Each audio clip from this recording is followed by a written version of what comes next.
नमस्कार दोस्तों।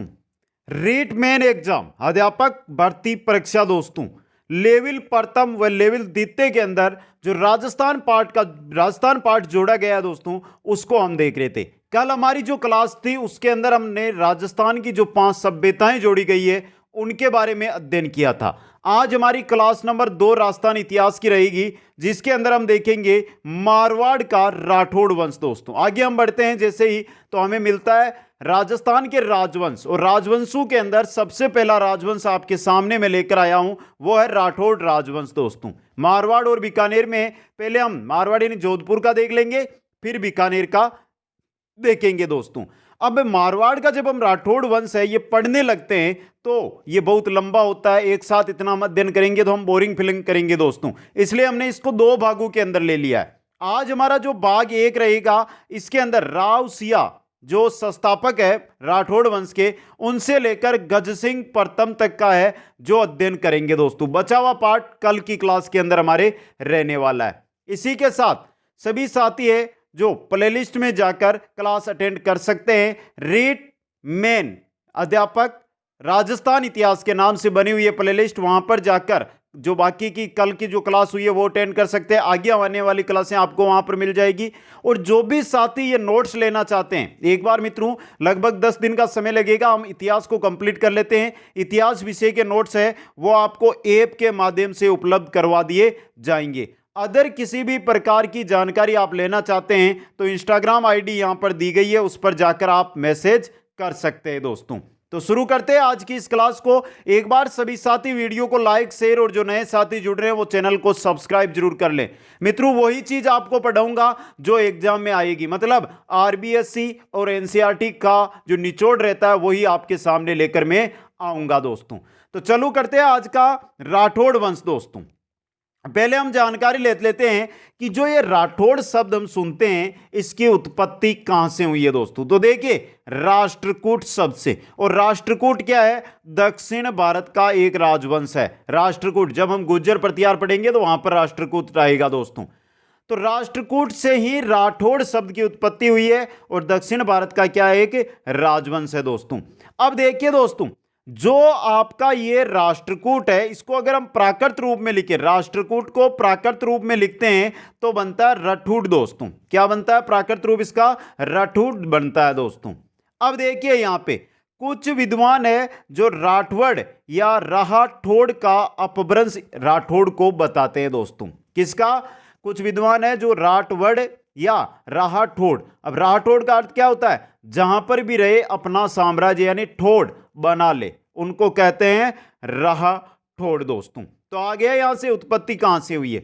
यहां पर एक चीज बता दूं कि राठौड़ की कुलदेवी है नागणेची माता।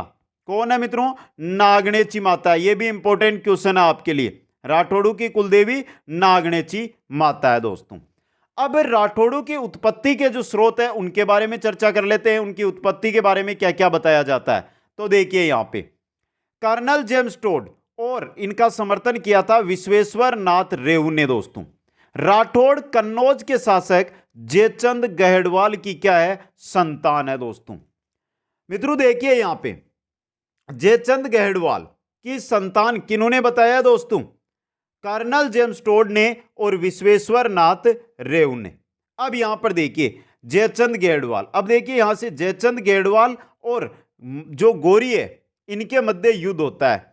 कब होता है? यह 1194 में होता है चंदावर का युद्ध। क्या कौन सा होता है? चंदावर का युद्ध होता है जिसमें गोरी जीत जाता है। जो जयचंद गहड़वाल है इसका पुत्र है हरिश्चंद्र, हरिश्चंद्र का पुत्र है सेतराम, सेतराम का ही पुत्र है राव सिंह जिसने राठौड़ वंश की नींव रखी दोस्तों। यहां पर जो ये आपको सिंबल लगाया ना, ये पुत्र का है दोस्तों। इसका अर्थ क्या है?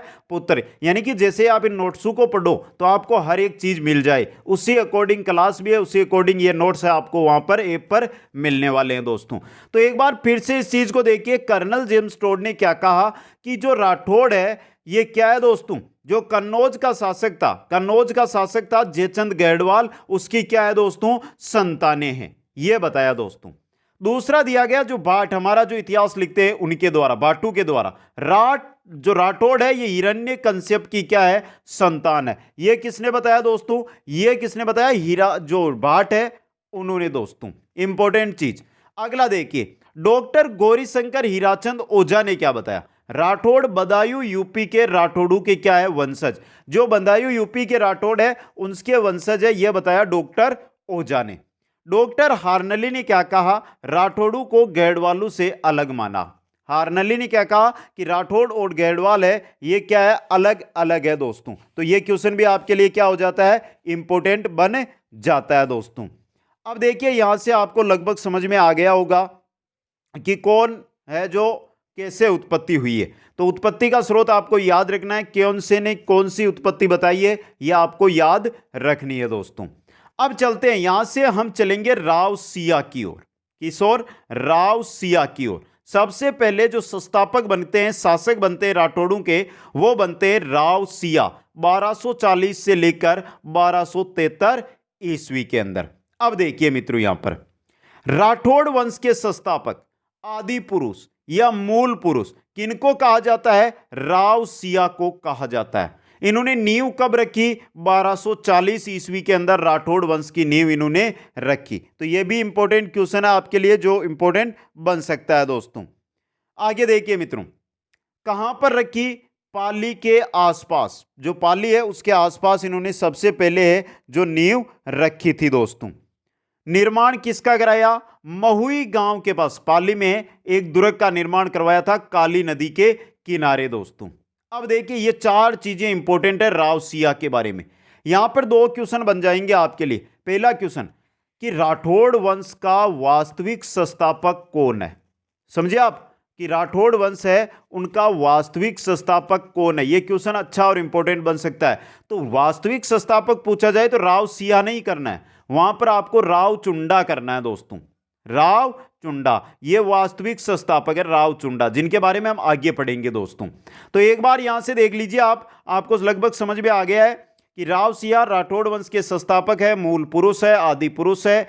1240 में राठौड़ वंश की नींव रखी।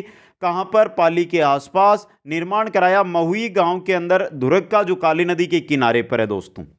अब इसके बाद दोस्तों क्या होता है, जब इन्होंने निर्माण करवाया तो फर्रुखाबाद है ना, वहां पर मुस्लिमों का अधिकार हो गया। ऐसी स्थिति में क्या होता है कि राव सिया है ना, वो कहां जाने लग जाते हैं? द्वारिका। और द्वारिका के लिए जब वो प्रस्थान करते हैं तो अपना जो पड़ाव है वो कहां पर डालते हैं? पुष्कर के अंदर।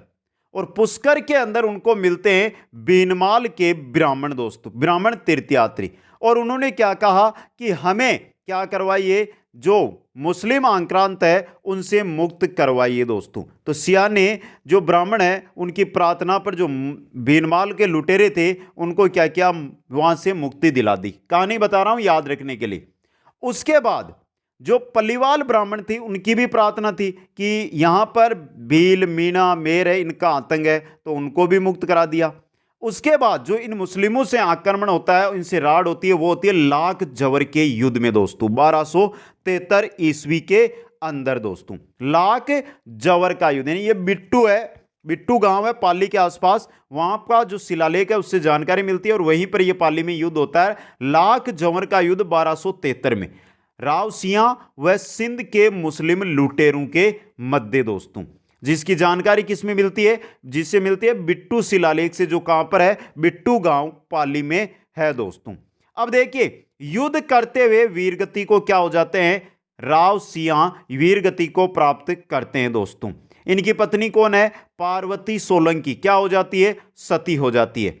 राव सिया का जो स्मारक बना हुआ है वो कहां पर है? बिट्टू गांव पाली के अंदर। कहां पर है मित्रों? बिट्टू गांव पाली में इनका स्मारक बना हुआ है। और इनका पुत्र था आस्तान या आसनाथ दोस्तों।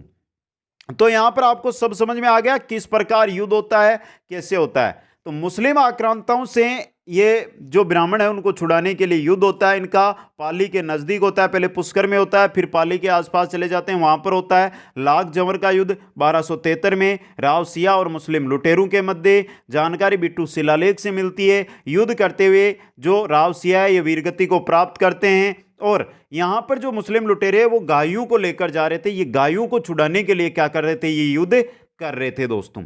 इनकी पत्नी है पार्वती सोलंकी, वो क्या हो जाती है? सती हो जाती है। और इनका स्मारक है बिट्टू गांव पाली के अंदर। पुत्र थे इनके आसनाथ, आसनाथ दोस्तों, आस्थान या आसनाथ, जो बनते हैं अगले राठौड़ों के शासक दोस्तों। अब देखिए मित्रों, यहां पे अगले शासक आते हैं आसनाथ, 1273 से लेकर 1291 ईस्वी तक। और जो भी यहां पर आपको मैं जानकारी दे रहा हूं, ये आरबीएससी पैटर्न है, हमारा एनसीईआरटी पैटर्न जो हमारी किताबी कक्षाओं में चलती है उसके आधार पर है, और हिंदी ग्रंथ अकादमी की जो पुस्तकें आती है उसके अकॉर्डिंग दी गई है मित्रों। जो हिंदी ग्रंथ अकादमी और जो हमारी आरबीएससी कहती है उसी के अकॉर्डिंग संपूर्ण जानकारी है।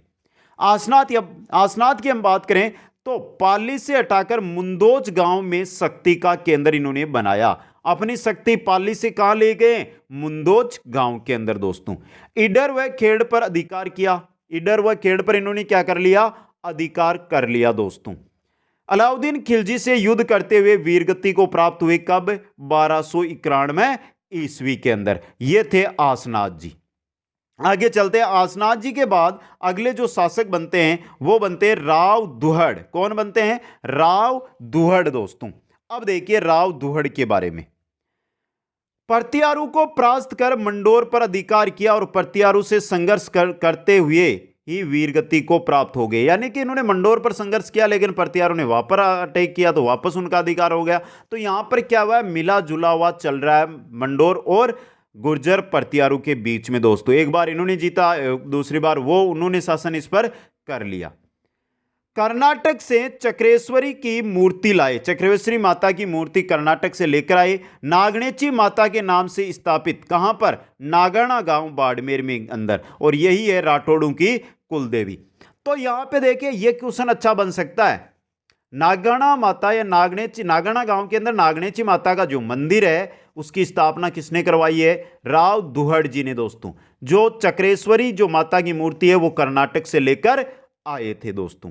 ये थे राव दुहड़ जी। 1309 में इनकी मृत्यु हो जाती है। इनकी मृत्यु, जब राव दुहड़ जी की मृत्यु होती है तो उसके बाद इनके पुत्र रायपाल शासक बनते हैं, मंडोर पर अधिकार करते हैं, लेकिन भाटियों और तुर्कों से लड़ते हुए क्या हो जाते हैं? वीरगति को प्राप्त हो जाते हैं। वहां से कोई अच्छा क्वेश्चन नहीं बनता है। उनके यानी कि जो रायपाल है उनके उत्तराधिकारी भीम है, वह भी भाटियों से संघर्ष करते हुए मारे जाते हैं। फिर कनकपाल बनते हैं, जालसनी शासक बनते हैं और भाटियों से संघर्ष चलता रहता है। इसके अलावा राव छाड़ा, जो राव छाड़ा जालसनी है उनका पुत्र था छाड़ा, वो शासक बनता है, वो भी भाटियों से संघर्ष करते हुए मारा जाता है। इस प्रकार यह आगे चलता रहता है। और एक समय आता है जब शासक बनते हैं 1394 ईस्वी के अंदर राव चुंडा दोस्तों। 1394 से लेकर 1423 तक ये शासक रहते हैं। जो अभी तक हमने ये देखे थे ना, रायपाल है या भीम है या कनकपाल है, जालनसनी है, छाड़ा है, ये जो शासक बने ये 2-3 साल के शासक बने। इन्होंने कोई काम नहीं किया, यानी कोई ऐसा काम नहीं किया जिसके बारे में हम जानकारी लिखे या हमारी किताबों में दी गई है, कहीं पर भी नहीं है। लेकिन फिर भी मैंने आपको बेसिक नॉलेज, क्योंकि बड़ी भर्ती है और हर एक क्वेश्चन हमारा तैयार होना चाहिए, उसके अकॉर्डिंग जानकारी दे रहा हूं। अब देखिए राव चुंडा की, बहुत इंपॉर्टेंट यहां से क्वेश्चन बनेंगे। पालन पोषण चाचा मलिनाथ जी ने किया और सालोड़ी गांव की जागीर दी। इनका पालन पोषण किसने किया है? मलिनाथ जी ने, और सालोड़ी गांव की जागीर इनको दी दोस्तों। मारवाड़ के राठौड़ों का वास्तविक संस्थापक बोला जाए तो वो है दोस्तों राव चूड़ा। कौन है? राव चूड़ा दोस्तों। राजधानी किसको बनाया? मंडोर को। किसको बनाया है? मंडोर को राजधानी बनाया। अब देखिए मंडोर राजधानी कैसी बनी है। इंदा प्रत्यार द्वारा चूड़ा को मंडोर देज में दिया गया था दोस्तों। जब हम प्रत्यार पढ़ेंगे ना, प्रत्यार, तो वहां पर यह चीज आ जाएगी आपके समझ में, क्योंकि पूरी जानकारी हम प्रत्यारों में भी लेंगे। तो यहां से आपको इतना ही याद रखना है कि राव चूड़ा को जो मंडोर मिला है वो देज में मिला है। इंदा प्रत्यार के द्वारा देज के अंदर इनको मंडोर दिया गया था। पहले जो हम शासक पढ़ रहे थे तो वो क्या था? प्रत्यारों के और उनके मध्य युद्ध चल रहा था, संघर्ष चल रहा था। लेकिन यहां पर जो प्रत्यार शासक है इंदा प्रत्यार, उन्होंने चूड़ा को अपना दामाद बनाया और मंडोर दे दिया देज में दोस्तों। अब देखिए यहां पे जो बात करें हम, क्वेश्चन ये बनेगा अच्छा वाला। सामंत प्रथा या जागीरदारी प्रथा की शुरुआत है वो राव चूड़ा के काल में हुई है। जागीरदारी प्रथा जिसको हम सामंत प्रथा की शुरुआत बोलते हैं वो किसके साल में हुई है? राव चुंडा के काल में हुई है दोस्तों। बहुत ही इंपॉर्टेंट क्वेश्चन आपके लिए ये बन सकता है। चूड़ासर गांव बसाया नागौर के अंदर और वहां पर चूड़ासर तालाब का निर्माण भी इन्होंने करवाया। चूड़ासर बसाकर चूड़ासर तालाब का निर्माण नागौर के अंदर करवाया। किसने करवाया? राव चुंडा ने दोस्तों। अच्छा क्वेश्चन, इंपॉर्टेंट क्वेश्चन दोस्तों। तो यहां से आपको लगभग जानकारी है वो समझ में आ गई होगी, और जो साथ ही नोट्स बनाने हैं वो एक एक चीज को लिख लो, तो बहुत ही अच्छे नोट्स बनने वाले हैं। बाकी पीडीएफ के द्वारा मैं आपको उपलब्ध भी ये करवा दूंगा प्रिंट के साथ। आगे देखिए मित्रों, आगे हम बात करते हैं राव चुंडा की। तो इनकी पत्नी थी चांद कंवर। चांद कंवर ने चांद बावड़ी का निर्माण करवाया जोधपुर में। बहुत जगह आपको मेहरानगढ़ लिखा हुआ मिलेगा, बहुत जगह जोधपुर मिलेगा, लेकिन सीधा याद रखो जोधपुर दोस्तों। अब देखिए मित्रों, यहां पर हमने राव चुंडा की जानकारी ले ली। अब देखिए यहां से इनकी पुत्री थी जिसका नाम था हंसाबाई।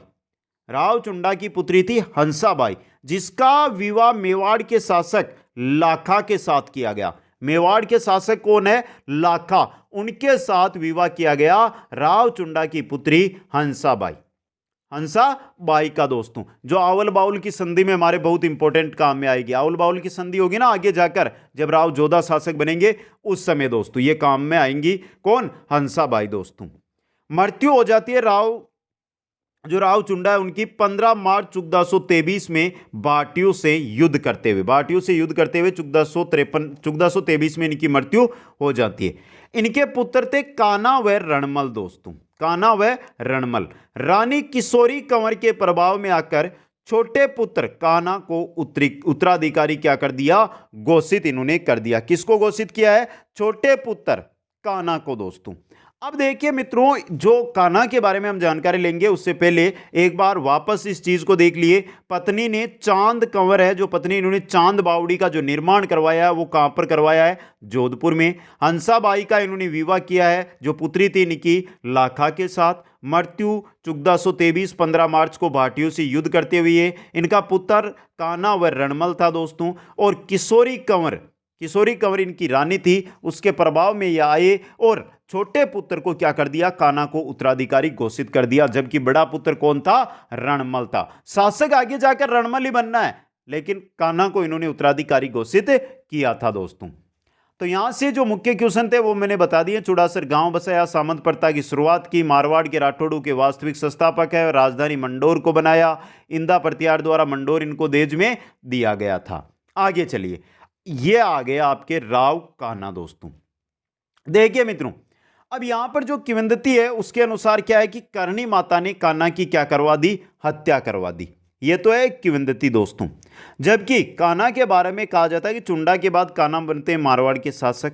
सांकला और बाटियों से संघर्ष करते हुए ये क्या करते हैं? मारे जाते हैं दोस्तों। ये भी जानकारी इनके बारे में मिलती है। अब देखिए, कान्हा की कोई जानकारी, विशेष जानकारी 1423 से 1427 तक ये रही, लेकिन कोई मुख्य जानकारी नहीं है। तो इनके भाई, बड़े भाई थे राव रणमल, वो बन जाते हैं अगले शासक दोस्तों। देखिए, राव चुंडा का क्या है? बड़ा पुत्र है दोस्तों। इनकी ही बहन थी हंसाबाई, जिसका विवाह किसके साथ हुआ था? लाखा के साथ। कारण देखिए, रणमल है, जब इसको शासक नहीं बनाया गया था तो ये मेवाड़ चला गया था और इसने अपना समय मेवाड़ में ही बिताया, और जब कान्हा की हत्या की गई तो वापस आकर क्या हो गया? शासक ये बन गया दोस्तों। मेवाड़ के सहयोग के द्वारा ये जो है जोधपुर या मंडोर या मारवाड़ का शासक बना है दोस्तों। मेवाड़ के शासकों के में इसके समकालीन लाखा थे। इसके लाखा, जो इसके जीजाजी मोकल और कुंभा, इसके क्या थे? समकालीन थे। अधिकतम समय मेवाड़ में ही व्यतीत किया है। कहां पर? अधिकतम जो समय इन्होंने किया है वो मेवाड़ के अंदर व्यतीत किया है। रणमल ने चुंडा के भाई राघव देव की हत्या की, यानी राव चुंडा यानी इनके चाचा थे राघव देव, उनकी हत्या किसने की है? रणमल ने की है। कुंभा के सामंतु, जो कुंभा थे इनके सामंत थे, उन्होंने बारमली कौन थी? बारमली रणमल की ये मान के चले प्रेमिका थी दोस्तों। तो देखिए, कुंभा के सामंतों ने बारमली की सहायता से रणमल की हत्या करवा दी 1428 ईस्वी के अंदर। यह भी इंपॉर्टेंट क्वेश्चन आपके लिए रह सकता है दोस्तों। क्या सही है 1428 में हुई थी या 1438 में? तो यहां पे टाइपिंग मिस्टेक है, 1438 में ही हुई थी दोस्तों। 1438 के अंदर, यहां पे थोड़ा सा ध्यान कर लें। 1438 में इनकी हत्या करवा दी दोस्तों। अब देखिए, जो ये हत्या हुई है ये कहां पर हुई है? इंपॉर्टेंट क्वेश्चन ये भी बन सकता है आपके। चित्तौड़ के दुर्ग में। कहां पर हुई है? चित्तौड़ दुर्ग में ये हत्या करवाई गई थी दोस्तों। रणमल की रानी थी जिसका नाम था कोडमदे। कोडमदेसर बावड़ी बीकानेर का निर्माण कोडमदे ने करवाया था दोस्तों। कोडमदेसर बावड़ी जो बीकानेर में है उसका निर्माण। तो रणमल की हम बात करते हैं, 1427 से 1438 तक शासन किया। रावचुंडा का बड़ा पुत्र, हंसाबाई का विवाह लाखा से करवाया जो इनकी बहन थी। मेवाड़ में इनके लाखा, मोकल, कुंभा ये समकालीन थे। सबसे ज़्यादा समय इन्होंने मेवाड़ में बिताया। रणमल ने अपने चाचा राघवदेव की हत्या की। जो इनकी प्रेमिका थी बारमली, उसके कुंभा के सामंतों ने उसको चढ़ाया और इसकी रणमल की हत्या करवा दी 1438 में चित्तौड़ दुर्ग के अंदर। कोडमदे ने कोडमदेसर बावड़ी का निर्माण बीकानेर में करवाया। इनके बाद अगले जो शासक बनते हैं वो इनके पुत्र बनते हैं जिनका नाम है राव जोधा दोस्तों। रणमल का पुत्र 1438 से लेकर 1489 तक ये क्या करेंगे, शासन करेंगे। और यहां से भी अच्छे क्वेश्चन बन सकते हैं, एक एक जानकारी यहां पर आपके लिए इंपॉर्टेंट रहेगी दोस्तों। तो देखिए मित्रों, राव जोधा शासक कहां के बन गए हैं, मारवाड़ के। रणमल की हत्या के बाद काहुनी गांव बीकानेर में इन्होंने शरण ली। जब रणमल की हत्या हो जाती है तो काहुनी गांव है बीकानेर, वहां पर इन्होंने जाकर क्या ली है, शरण ली है दोस्तों। इंपॉर्टेंट चीज है ये आपके लिए। फिर मंडोर पर अधिकार किया कब, 1453 ईस्वी में। अक्का सिसोदिया व अहाड़ा हिंगोला को पराजित किया। अक्का सिसोदिया व अहाड़ा हिंगोला है वो क्या थे, जो आपके मंडोर है वहां पर थे। और 1453 में इन्होंने अटैक करके मंडोर पर अधिकार कर लिया। अब देखिए ये दोनों कहां से आए हुए हैं, मेवाड़ से आए हुए हैं। कहां से आए हुए हैं, मेवाड़ से दोस्तों। और अधिकार हो गया इनका मंडोर पर। अब ऐसी स्थिति के अंदर जोधा की बुआ है जिनके बारे में हम बात कर रहे थे, हंसाबाई के, उनके द्वारा करवाई गई आवल बावल की संधि 1453 ईस्वी के अंदर मेवाड़ और मारवाड़ के मध्य सीमा का निर्धारण इस संधि के द्वारा किया गया था दोस्तों। किसने करवाई, हंसाबाई ने, जो क्या थी, जोधा की बुआ थी। जोधा की क्या थी, बुआ। रणमल की क्या थी, बहन थी दोस्तों, याद रखना है, चुंडा की पुत्री थी। अब देखिए मध्य किनके हुई, राव जोधा व राणा कुंभा के मध्य आवल बावल की संधि हुई। अब संधि हो गई है तो संधि के तहत करवाया गया विवाह दोस्तों, श्रृंगार देवी और रायमल का। श्रृंगार देवी और रायमल, श्रृंगार जो देवी है ये राव जोधा की पुत्री है और रायमल है ये राणा कुंभा के पुत्र है। राणा कुंभा के पुत्र, इन दोनों के क्या होता है, जो विवाह है वो करवाया जाता है दोस्तों। आ गया समझ में यहां से दोस्तों। यह थी आपकी आवल बावल की संधि, इतनी है आवल बावल की संधि। अब देखिए बसाया, अब बात हम किसकी कर रहे हैं, अब यहां पर हम जो बात कर रहे हैं वो राव जोधा की बात कर रहे हैं। राव जोधा ने बसाया जोधपुर 12 मई 1459 ईस्वी में और राजधानी मंडोर से कहां लेकर आ गए, जोधपुर लेकर आ गए दोस्तों। निर्माण किसका करवाया, मेहरानगढ़ किला का। कहां पर, चिड़ियाटुक पहाड़ी पर। चिड़ियाटुक पहाड़ी पर मेहरानगढ़ किले का निर्माण इन्होंने करवाया दोस्तों। अब देखिए जो चिड़ियाटुक पहाड़ी है इस पर ये जो दुर्ग बनाया है ये अपनी राजधानी को सुरक्षित रखने के उद्देश्य से इन्होंने ये दुर्ग का निर्माण है जो करवाया था दोस्तों। सामंत प्रथा का वास्तविक संस्थापक, ये अच्छा क्वेश्चन बना है। हमने देखा था ना सामंत प्रथा की शुरुआत वो हुई थी रावचुंडा के काल में, लेकिन सामंत प्रथा का जो वास्तविक संस्थापक कहा जाता है वो कहा जाता है राव जोधा को दोस्तों। तो ये थी आवल बावल की संधि, जोधपुर नगर की स्थापना, मेहरानगढ़ का निर्माण और सामंत प्रथा की वास्तविक संस्थापक की। अब आगे चलिए मित्रों, मारवाड़ का प्रथम प्रतापी शासक डॉक्टर ओझा ने कहा कि मारवाड़ का प्रथम प्रतापी शासक आता है वो राव जोधा ही आता है और इनकी मृत्यु 1489 ईस्वी में हो जाती है। 1489 में इनकी क्या हो जाती है, मृत्यु हो जाती है। रानी जसमादे ने रानीसर तालाब का निर्माण मेहरानगढ़ में करवाया दोस्तों। यह भी इंपॉर्टेंट क्वेश्चन है जो आपके लिए रह सकता है। रानी थी जसमादे जिसने रानीसर तालाब का निर्माण मेहरानगढ़ के अंदर करवाया दोस्तों। ये थे राव जोधा। राव जोधा से अगले शासक बनते हैं वो बनते हैं इनके पुत्र राव सातल देव। 1489 से लेकर 1492 तक, कुछ ही साल, मात्र 3-4 साल। देखिए इनके बारे में, राव जोधा के क्या है, पुत्र हैं सातलमेर, जैसलमेर, जो सातलमेर का कस्बा है जैसलमेर में, वो बसाया था सातल देव ने दोस्तों। अब देखिए मित्रों, सातल देव को लेकर एक क्वेश्चन बनता है, वो बनता है गुड़ला त्योहार को लेकर। तो देखिए यहाँ पे अजमेर के हाकिम मलूक खां के सेनापति गुड़ले खां से पिपाड़ का युद्ध किया था 1492 में। कारण क्या था कि ये जो आपका से हाकिम मलूक खां है अजमेर का, इसके सेनापति थे गुड़ले खां। ये अपने सैनिकों के साथ मारवाड़ में आते थे और लड़कियों का अपहरण कर लेकर जाते थे, और इसी कारण ये युद्ध होता है पिपाड़ का युद्ध 1492 के अंदर, जिसके अंदर मित्रों, जिसके अंदर देखिए युद्ध का कारण भी दिया हुआ, गुड़ले खां द्वारा मारवाड़ से लड़कियों का अपहरण करना दोस्तों। और इसके अंदर गुड़ले खां है, इसका सर काट कर लाया जाता है और वो सर दिया जाता है लड़कियां जो वहां से, जिस गांव से अपहरण की गई थी वहां को। अब देखिए इसी के बाद जब वो सर काटकर एक एक कटोरी के अंदर रखकर उसको लाया गया, तो उसी के बाद ये गुड़ला त्योहार शुरू होता है। तो गुड़ला त्योहार में होता क्या है कि सर के ऊपर कन्याएं हैं, वो छिद्रित मटका रखती है, उसमें दीपक रखती है। वो सेम ही तरीका जिस प्रकार सर को लाया गया था उसी प्रकार से ये कार्य किया जाता है। और सातल देव के समय ही गुड़ला त्योहार की क्या हुई थी, शुरुआत हुई थी। इस युद्ध में घायल होने की वजह से सातल देव है वो वीरगति को प्राप्त भी हो जाते हैं दोस्तों। इनकी पत्नी थी फूला भटियाणी, जिन्होंने फुलेलाव तालाब का निर्माण जोधपुर के अंदर करवाया दोस्तों। फुलेलाव तालाब जोधपुर का निर्माण उन्होंने ही करवाया दोस्तों। तो ये थे आपके राव सातल देव। राव सातल देव के बाद राव सातल देव का ही भाई है जिसका नाम है सूजा, वो बनते हैं अगले शासक राव सूजा। राव जोधा का पुत्र है, सातल देव का क्या है ये भाई। 1492 से लेकर 1515 तक ये करते हैं शासन दोस्तों। इनके समकालीन बीकानेर में थे राव बिक्का, जो बीकानेर के शासक और इन्हीं के भाई थे दोस्तों। बीकानेर, राव जोधा के पुत्र राव बिक्का है वो कहाँ चले गए, बीकानेर, और बीकानेर उन्होंने बसा लिया दोस्तों। बीकानेर का जब हम पढ़ेंगे इतिहास तो वहां पर हम ये जानकारी पूरी की पूरी ले लेंगे। बीकानेर राज चिन्ह के लिए मंडोर पर आक्रमण भी किया था। किन्होंने, राव बिक्का ने बीकानेर जो राचिन होता था इनका राठौड़ों का, वो लेने के लिए मंडोर पर आक्रमण किया, लेकिन क्या रहे उसमें असफल ये रहे दोस्तों। ये भी इंपॉर्टेंट है। इनके बाद जो अगले शासक बनते हैं वो बनते हैं राव गंगा दोस्तों, 1515 से लेकर 1531 ईस्वी तक दोस्तों। देखिए अब राव गंगा का पुत्र है मालदेव, राव गंगा का पुत्र है मालदेव। और राव गंगा के समय ही हो जाता है कौन सा युद्ध हो जाता है दोस्तों, देख लीजिए यहां पर, खानवा का युद्ध। राव गंगा के समय ही कौन सा युद्ध हो गया, खानवा का, 1527 में, इन्हीं के समय हुआ।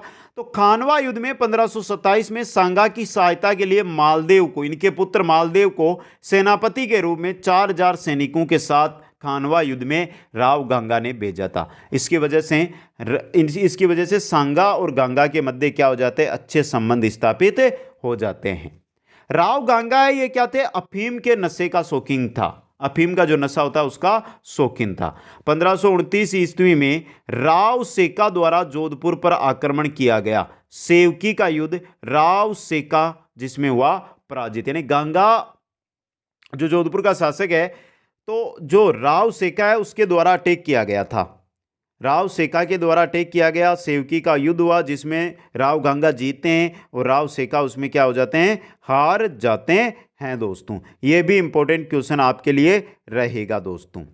इसके अलावा वीरमदेव जो मेड़ता के शासक थे उन्होंने भी आक्रमण किया था गंगा की सत्ता की अवहेलना करने के लिए, सोजत पर अधिकार भी उन्होंने किया था दोस्तों।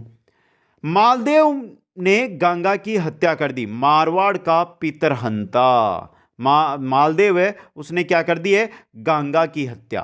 तो यहां पर अभी तक हमने देखा ना किसी भी शासक ने अपने पिता की हत्या नहीं की है, लेकिन मालदेव ने कर दी है दोस्तों। तो मालदेव ने हत्या कर दी और अगले शासक बन गए यहां पर राव मालदेव। यहां पर कहानी भी चलती है कि जो राव गंगा है ये खिड़की जो होती है हमारी गड्ढू के ऊपर जो किले थे उनमें जो खिड़कियां थी वैसे भी पहाड़ियों पर बने होते थे, खिड़की के अंदर बैठे थे। मालदेव गए और उन्होंने धक्का दे दिया तो वहां से ये नीचे गिर गए और नीचे आए जिससे इनकी मृत्यु हो गई दोस्तों। राव मालदेव राठौड़, देखिए मालदेव ने खानवा का युद्ध जो 1527 में हुआ राणा सांगा की ओर से भाग लिया था और लगभग 4000 सैनिक इनके साथ थे दोस्तों।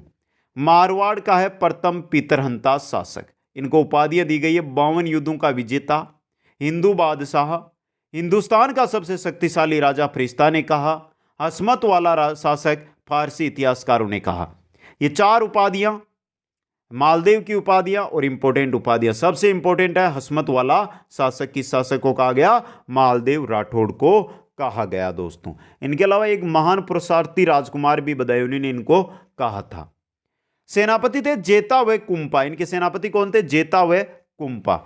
और विवाह इनका हुआ था मालदेव का उम्मादे के साथ। विवाह किनके साथ हुआ था? उम्मादे। जो रूठी रानी का नाम सुनते हैं ना हम, अजमेर वाली, वो ही है दोस्तों। उम्मादे के साथ इनका विवाह हुआ था।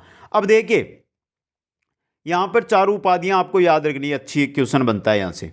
सेनापति थे जेता व कुंपा और मालदेव का विवाह हुआ है वो उम्मादे के साथ हुआ है। अब देखिए उम्मादे के बारे में हम थोड़ी सी जानकारी ले लेते हैं। उम्मादे जैसलमेर की है राजकुमारी, लूणकरण भाटी की क्या है? पुत्री है, और इतिहास में रूठी रानी के नाम से क्या है?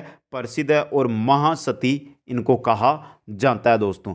अब जब हम मालदेव के बारे में पढ़ते हैं तो बहुत सारी जानकारी हमें देखने को यहाँ से मिलती है दोस्तों। बहुत अधिक जानकारी है कि इनके मध्य युद्ध भी होता है। इन्होंने क्या किया था?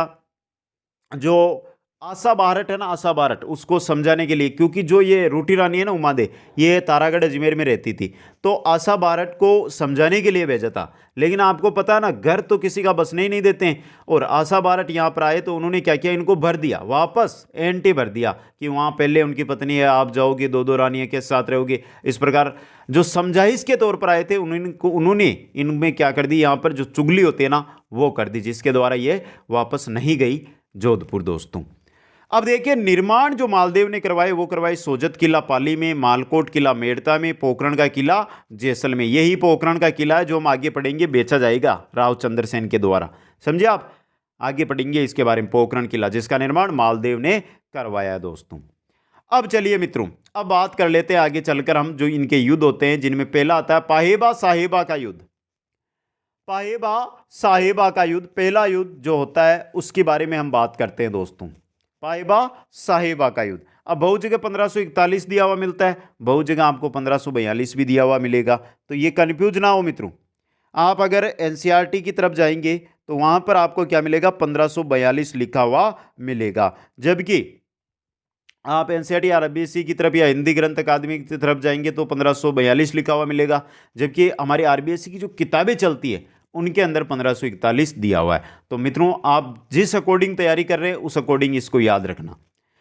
पाहेबा साहिबा का जो युद्ध है इसका अन्य नाम है फलोदी का युद्ध। क्या कहा जाता है इसको? फलोदी का युद्ध कहा जाता है। मध्य मालदेव के सेनापति जेता व कुंपा व राव जेतसी जो क्या है? बीकानेर के शासक। वैसे माना जाए तो इनके ही क्या है? भाई ही है दोस्तों। राव जेतसी इस युद्ध में मारा जाता है और राव जेतसी का पुत्र था कल्याणमल। वो कहां चला गया है? शेरशाह सूरी की शरण में, क्योंकि उसको भी तो शासन स्थापित करना है राव कल्याणमल को। तो पुत्र कल्याणमल शेरशाह सूरी के पास चला गया और शेरशाह सूरी को क्या कर दिया? उन्होंने चढ़ा दिया, उनको भर दिया। समझे आप? यह था पाहेबा साहेबा का युद्ध दोस्तों। अब दूसरा युद्ध जब शेरशाह सूरी के पास गया है तो शेरशाह सूरी आ जाता है। शेरशाह सूरी आता है, गिरी सुमेल का जो युद्ध होता है 5 जनवरी 1544 को, उसके अंदर दोस्तों। अब देखिए कहां पर है गिरी सुमेल? पाली के अंदर। किनके मध्य हुआ? मालदेव के सेनापति जेता व कुंपा व शेरशाह सूरी के मध्य। विजय कौन रहा है? शेरशाह सूरी इसमें जीत गया है। जेता व कुंपा वीरगति को प्राप्त होते हैं और मालदेव कहां चला जाता है? सिवाना। मालदेव यहां से निकलकर कहां चला गया है? सिवाना चला गया है दोस्तों। शेरशाह की सहायता जलाल खां जुनानी ने की थी। सहायता किसने की थी? जलाल खां जुनानी ने। शेरशाह ने जो मेहरानगढ़ दुर्ग है उस पर अधिकार करके खवास खां को जो दुर्ग है वो संभाल दिया, यानी खवास खां को दुर्ग है वो सौंप दिया। तो यहां से आपको समझ में आ गया होगा। अब देखिए ये जानकारी आपने पहले भी पढ़ी होगी, ली होगी, लेकिन सबसे इंपॉर्टेंट क्वेश्चन ये रहा। शेरशाह सूरी ने इस युद्ध के बाद कहा था, क्योंकि हारते हारते जीता था ये युद्ध, तो उन्होंने कहा था कि मैं मुट्ठी भर बाजरे की खातिर हिंदुस्तान की बादशाहत है वो खो देता दोस्तों। मारवाड़ पर अधिकार शेरशाह सूरी ने किया। इसके अलावा जोधपुर के अंदर सूरी मस्जिद का निर्माण भी करवाया था। शेरशाह सूरी ने सूरी मस्जिद का निर्माण करवाया। ये सबसे इंपॉर्टेंट चीज है दोस्तों। इसके बाद ये हम बात कर रहे हैं 1544 की। 1545 के अंदर क्या होता है? शेरशाह सूरी चला जाता है कालिंजर अभियान पर जो बंगाल के अंदर है। वहीं पर 1545 में क्या हो जाती है? शेरशाह सूरी की मृत्यु हो जाती है। जैसे ही मृत्यु होती है तो हमारे मालदेव जी क्या बेटे थे? तैयार बेटे थे। और मालदेव राठौड़ ने मेहरानगढ़ किले पर पुनः क्या कर लिया, अधिकार कर लिया। वापस मेहरानगढ़ दुर्ग पर मेहरानगढ़ के साथ फड़ौदी, पोखरण, सोजत, पाली, जालोर, नागौर, इन सभी पर क्या कर लिया, अधिकार कर लिया दोस्तों। आ गया। इसके अलावा ये चीज़ इंपॉर्टेंट है, मैं मुट्ठी भर बाजरे की खातिर हिंदुस्तान की बादशाहत खो देता। मालदेव राठौड़ ने पुनः मेहरानगढ़ पर जो अधिकार किया 1545 पर किया है दोस्तों। अब देखिए इसके बाद 1557 की अगर हम बात करें, 1557 की, तो 1557 में होता है हरमाड़ा का युद्ध। मेवाड़ के शासक थे राणा उदय सिंह और मालदेव के मध्य, जिसमें मालदेव विजय रहते हैं। यह भी याद, हरमाड़ा का युद्ध दोस्तों। जेतावत जो कुंपा, उनकी छतरी गिरी गांव पाली के अंदर बनी हुई है।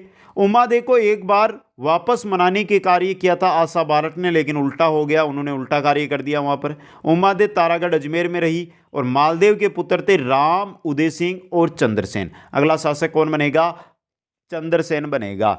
अब 3 पुत्र है, एक तो शासक बन गया, 2 नौकरी कौन करे, तो ये हो, यहां से वही लपड़ा है, यहां से ये क्या हो जाएंगे, फिर नाराज हो जाएंगे। तो पहला संघर्ष जो है, अगला शासक चंद्रसेन बनेगा, उसको पहला जो सामना करना पड़ेगा वो अपने ही भाइयों से करना पड़ेगा, राम व उदय सिंह से। तो ये थे आपके शासक मालदेव। मालदेव से अगले शासक उनके पुत्र बन जाते हैं राव चंद्रसेन। जन्म हुआ था 1541 में, शासक बने 1562 में और 1581 तक क्या रहे, ये शासक रहे दोस्तों। अब देखिए यहां पर शासक बनते ही अपने 2 भाई राम व उदय सिंह के विरोध का सामना करना पड़ा, जो अकबर की शरण में चले गए। पहले तो उन्होंने यहां पर सामना किया, फिर नहीं माने तो कहां चले गए, अकबर की शरण में। राव चंद्रसेन के पिता थे मालदेव राठौड़, माता थी स्वरूप दे, और उपनामों की बात करें चंद्रसेन के उपनामों की अग्रम, तो मारवाड़ का प्रताप, प्रताप का अग्रगामी, मारवाड़ का बुला बिसरा राजा, विस्मृत नायक, ऐसी उपाधियां या उपनाम के नामों से इनको जाना जाता था दोस्तों। अब यहां पर हमने जानकारी ली है कि देखिए यहां पे राम और उदय सिंह कहां चले गए, अकबर की शरण में। बात है ये 1564 के आस पास की दोस्तों। यहां से देखिए मित्रों, जो लफड़ा शुरू होता है वो यहीं से होगा। 1564 ईस्वी में राम ने हुसैन कुली खां के नेतृत्व में अकबर की शाही सेना लेकर जोधपुर पर अधिकार कर लिया। जब जोधपुर पर अधिकार हुआ तो चंद्रसेन यहां से निकल गया और चला गया बादराजून। किधर निकल गया, बादराजून की ओर निकल गया। बादराजून जालोर में, कहां पर है, जालोर के अंदर दोस्तों। अब यहीं पर है और यहां पर क्या हो गया, हुसैन कुली खां का नेतृत्व हो गया। हुसैन कुली खां का है जो अधिकार हो गया है किस पर, जोधपुर पर दोस्तों। फिर बात आती है 1570 की, जब लगाया जाता है नागौर दरबार। कब, 1570 में नागौर दरबार। किसने, अकबर ने। नागौर में सुकर तालाब का निर्माण भी इसी समय अकबर ने करवाया था। उद्देश्य क्या था, राजपूत राजाओं से संधि करने का इनका उद्देश्य लेकर यह नागौर दरबार लगाया।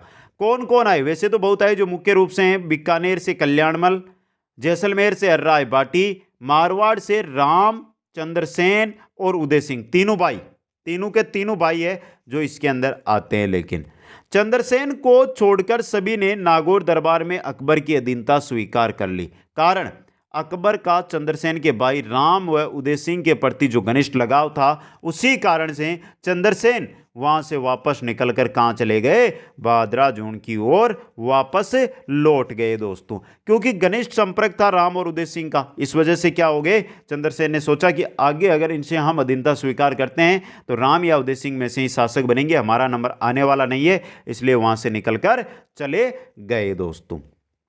तो यह था नागौर दरबार। अब वापस यहां से चले गए। चंद्रसेन ने अधीनता स्वीकार नहीं किए, लेकिन अकबर का उद्देश्य सभी राजपूत राजाओं से संधि करना था, तो यह सफल नहीं हो पाई है। तो इसके बाद क्या होता है, देखिए यहां से चंद्रसेन नागौर दरबार से कहां चले गए, बादराजून जालोर चले गए। अकबर ने राय सिंह, जो बीकानेर के शासक है, राय सिंह को चंद्रसेन के खिलाफ भेजा। चंद्रसेन बादराजून से सिवाना की ओर और सिवाना से आगे पहाड़ियों की ओर चले गए। हाथ नहीं आए दोस्तों, प्रताप की तरह घूमते रहे। अब देखिए चंद्रसेन ने जब खराब स्थिति के हुई, उस समय पोखरण का किला है वो किसको बेच दिया, हरराय बाटी को बेच दिया। निर्माण किसने करवाया था, मालदेव ने जिसका निर्माण करवाया, वो किला हरराय बाटी को इन्होंने बेच दिया दोस्तों, पोखरण का किला। चंद्रसेन ने आजीवन अकबर की अधीनता स्वीकार नहीं की। चंद्रसेन की मृत्यु के बाद अकबर ने 1581 से 1583 के मध्य मारवाड़ को खालसा घोषित किया था, जो 2021 में पूछा भी गया। 1581 से 1583 के मध्य मारवाड़ खालसा घोषित रही, यानी कि सीधे तौर पर केंद्र का शासन। समझ गए आप? तो ये हमारे चंद्रसेन थे। अब आगे देखिए मित्रों, नोट, राय सिंह बीकानेर, जो बीकानेर के हैं, को अकबर द्वारा 1572 से लेकर 74 तक मारवाड़ का सूबेदार भी नियुक्त किया गया था। ये कौन थे? हमारे चंद्रसेन थे दोस्तों। चंद्रसेन के बाद अगले जो शासक बनते हैं वो बनते हैं इन्हीं के भाई मोटा राजा उदय सिंह। मोटा राजा उदय सिंह दोस्तों 1583 से लेकर 1595 तक उपाधि इनको दी गई अकबर के द्वारा मोटा राजा की। मोटा राजा की उपाधि उदय सिंह को दी गई दोस्तों। अब देखिए यहां से, ये क्या है? चंद्रसेन के भाई है। क्या है? चंद्रसेन के मोटा राजा उदय सिंह भाई है दोस्तों। मारवाड़ का प्रथम शासक जिसने मुगलों की अधीनता और वैवाहिक संबंध स्थापित किए वो कौन है? मोटा राजा उदय सिंह है दोस्तों। इनकी पुत्री थी जगत गुसाई का विवाह जहांगीर से किया, और जो जहांगीर से विवाह किया तो जगत गुसाई से जो पुत्र होता है वह है खुर्रम शाहजहां का 1587 के अंदर यह विवाह किया गया था। कब किया गया था? 1587 ईस्वी के अंदर दोस्तों। ये जगत गुसाई, जोधाबाई था इनका नाम, जगत गुसाई या जोधाबाई। जोधाबाई के नाम से भी इन्हीं को जाना जाता है, ये याद रखना आपको, इंपॉर्टेंट क्वेश्चन है आपके लिए।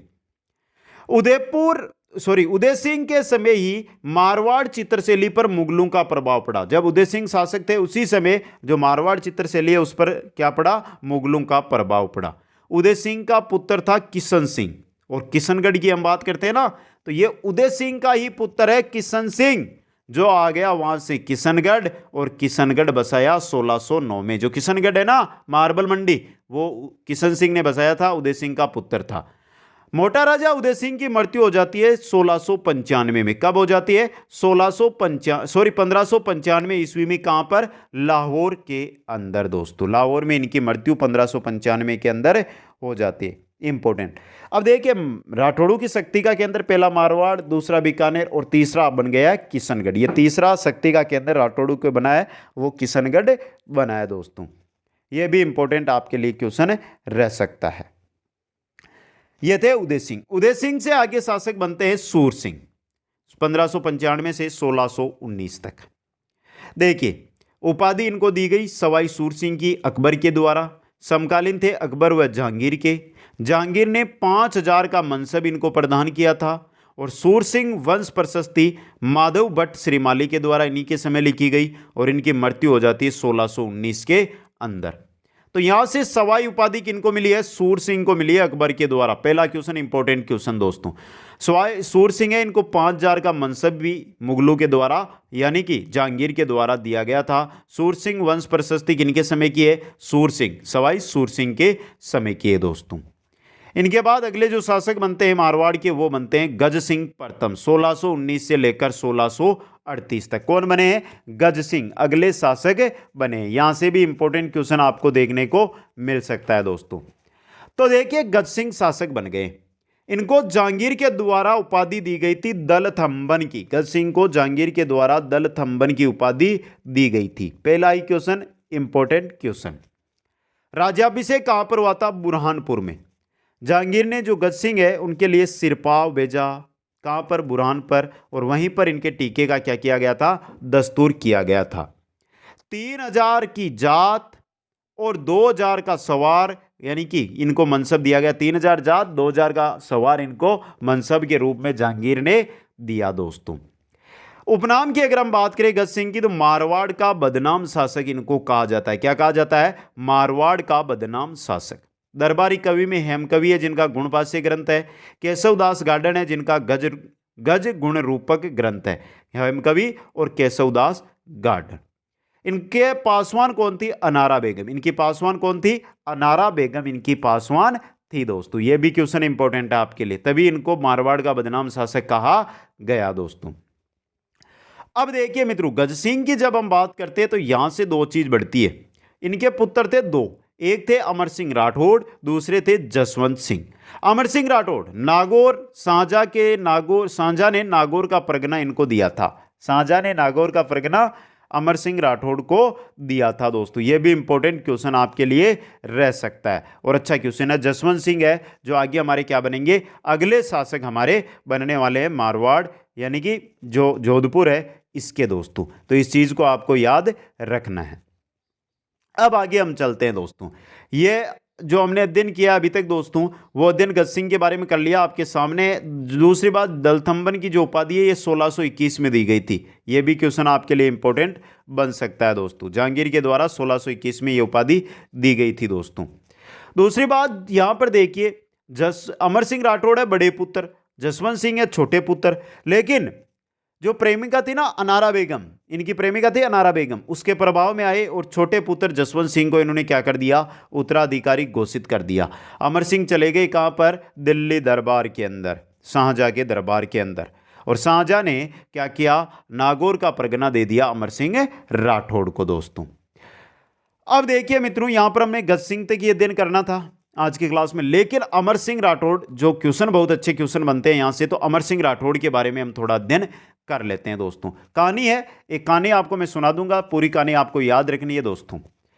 राज सिंह का सबसे बड़ा पुत्र, याद रखिए दोस्तों, राज सिंह नहीं, गज सिंह का सबसे बड़ा पुत्र, गज सिंह का सबसे बड़ा पुत्र उत्तराधिकारी पद से वंचित कर दिया। नाराज होकर मुगल बादशाह शाहजहां की सेवा में गए और शाहजहां ने क्या किया, नागौर का परगना अमर सिंह राठौड़ को दे दिया। अब देखिए, इनका जो घोड़ा था उसका नाम था बादल, घोड़ा था उसका नाम क्या था, बादल था दोस्तों। अमर सिंह राठौड़ के मध्य होती है मतिरेरी राड़, मतिरेरी राड़ 1644 में। अमर सिंह राठौड़ और बीकानेर के करण सिंह के मध्य, जिसमें अमर सिंह क्या होते हैं, विजय प्राप्त करते हैं दोस्तों। अब ये मतिरे वाली कहानी तो आपने सबने सुन रखी है, तो इसका कोई फायदा नहीं है, आगे सुनाएंगे कहानी। उपनाम की बात करें तो कटार का धनी इनको कहा जाता है। क्या कहा जाता है, कटार का धनी इनको कहा जाता है। शाहजहां के दरबार में सलावत खां, ये शाहजहां का भाई है सलावत खां, ने अमर सिंह राठौड़ को गंवार कह दिया। अब कहानी यहां पर हम नोट शॉर्ट में पढ़ते हैं तो कि गंवार कहा दिया। हुई क्या थी कि हाथियों को चराने पर कर लगता था, और मुस्लिम है वो अपनी जो भी रियासतें हैं उनसे कर लेते थे, किसके रूप में, हाथी चराने से। जब अमर सिंह से कहा गया कि आप भी कर दीजिए, तो अमर सिंह ने कर देने से मना कर दिया, लेकिन शाहजहां ने इसका बुरा नहीं माना और चलता गया। लेकिन इसी बात को सलावत खां है वो लेकर क्या हो गए, नाराज हो गए।